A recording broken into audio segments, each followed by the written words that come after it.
Gli strumenti ad ancia doppia sono molto antichi, appartengono già alla tradizione egizia, se non anche precedente, e anche nella tradizione, nella mitologia greca abbiamo parecchi esempi. Si chiamano così perché la vibrazione sonora viene data da una piccola porzione di canna che viene lavorata e poi sistemata su un apposito supporto e viene poi modulata con lo strumento.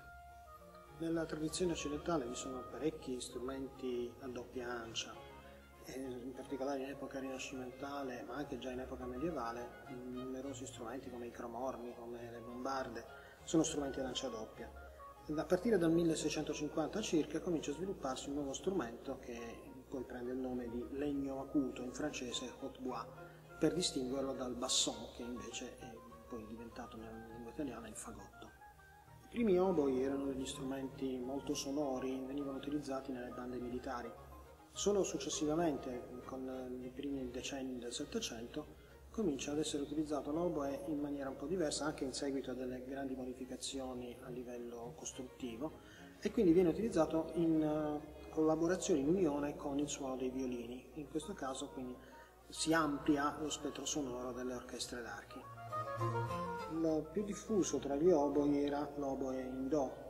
Questo strumento aveva due chiavi tipicamente, questo fino quasi alla fine del Settecento, ed era uno strumento che veniva costruito prevalentemente in bosso, ma anche in certi casi in ebano o in avorio. L'oboe d'amore è uno strumento che viene costruito probabilmente da Heinrich Hackentopf a Lipsia, era un artigiano che ha collaborato con alcuni tra i più grandi compositori dell'epoca, tra cui Graupner e Bach.